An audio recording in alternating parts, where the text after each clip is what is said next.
Salam əziz izləyicilərim, kanalıma xoş gəlmisiniz. Bugünkü videomda hazır lavaşdan çox dadlı, doyumlu börekin hazırlanmasını sizinlə paylaşıram. Əgər sizin də xəmir yoğurmağa vaxtınız yoxdursa, elə bu üsulla çox rahatlıqla börekdən hazırlaya bilərsiniz.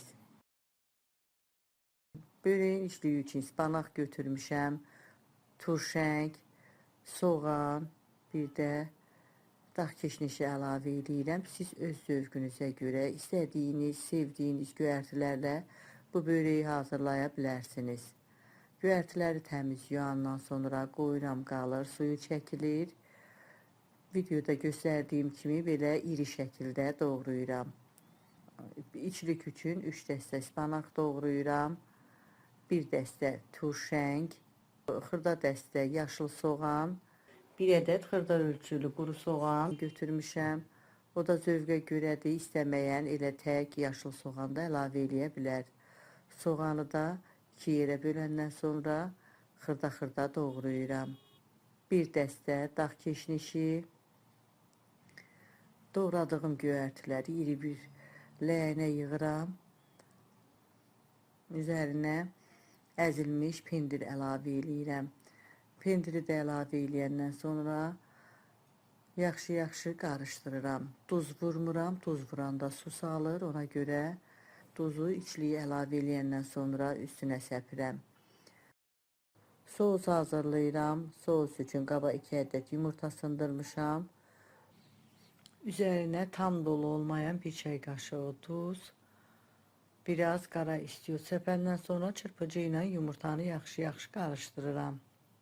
Qarışdırandan sonra 100 ml bitki yağı, 400 ml 2 stəkanda süd əlavə edib yaxşı-yaxşı qarışdırıram. Sosu hazırlayıb qoyuram bir kənara.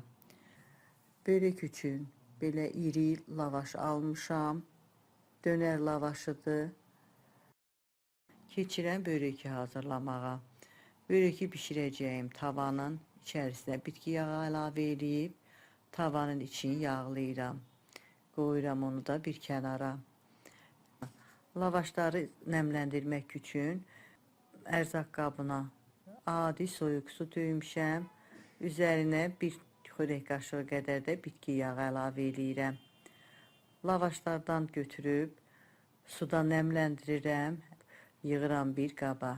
2-3 ədəd lavaşı belə bir-birinin ardınca nəmləndirib yığıram bir qaba. Lavaşı nəmləndirəndən sonra çox da saxlamaq lazım deyil. Tez bir vaxtda böreki hazırlamaq lazımdır. Elə tək-tək də nəmləndirmək olar. Mən sadəcə videoda necə hazırladığımı göstərmək istədim. Lavaşlardan götürüb yağladığım formanın içinə düzürəm. 2 yuxadan bir hazırladığım sousdan xırda ölçülü çömçəklə 2-3 çömçə sousdan əlavə edirəm. Yenə lavaşı nəmləndirib üst-üstə yığıram. Böreğin birinci hissəsinə 5 ədəd lavaş düzdüm. 5-ci lavaşı da əlavə eləyəndən sonra yenə sous əlavə edirəm. Doğradığım pendirli göyərti qarışımından lavaşın üstünə əlavə edirəm. Əvvəlcə bir hissəsini əlavə edirəm, üstünə yayıram. Duz səpirəm. Pendir çox duzlu olmadığı üçün mən duz səpdim, amma əgər sizdə pendir duzlu olarsa, onda duz səpməyə ehtiyac yoxdur. Qalan göyərtini də əlavə edəndən sonra üstünə yayıram. Göyərti boldur. Göyərti nə qədər çox olarsa, börek o qədər dadlı olur. Formanın içində belə dolu görükür, amma bişəndən sonra həcmi azalır, aşağı yenir. Yenə eyni qaydada lavaşları suda nəmləndirib 2-3 lavaşdan bir sos əlavə edirəm. Üst-üstə düzürəm. Mən böreyi göyərtili içliklə hazırladım, amma istəyə görə qiymə ilə, bişmiş toyuq əti ilə, öz zövqünüzə görə istədiyiniz içliklə bu börekdən hazırlaya bilərsiniz. Bu artıq sonuncu lavaşdır. Onu da nəmləndirdim. Üstündən düzdüm. Sonuncu lavaşdır. Onu da nəmləndirib formaya qoyandan sonra qalan sousun hamısını lavaşın üstündən hər yerinə yayıram. Sonda üzərinə küncü çörək otu səpirəm. Börek üçün istifadə elədiyim ərzaqların ölçülərini videomun açıqlama bölümündə də qeyd eləyəcəm. Oradan da baxa bilərsiniz. Bu qaydada hazırlayandan sonra 180 dərəcəlik sobada üstü qızarana kimi bişirirəm. Börek artıq hazırdır, pişib. Sobadan çıxartmışam. Üstü çox yaxşı qızarıb. Çox gözəl börek alınıb. Xəmir yoğurmaq istəməyən xanımlar üçün çox asan bir üsuldur. Elə hazır lavaş alıb, istənilən işliklə belə dadlı börek hazırlaya bilərlər. Çox dadlı, doyumlu börek alınır.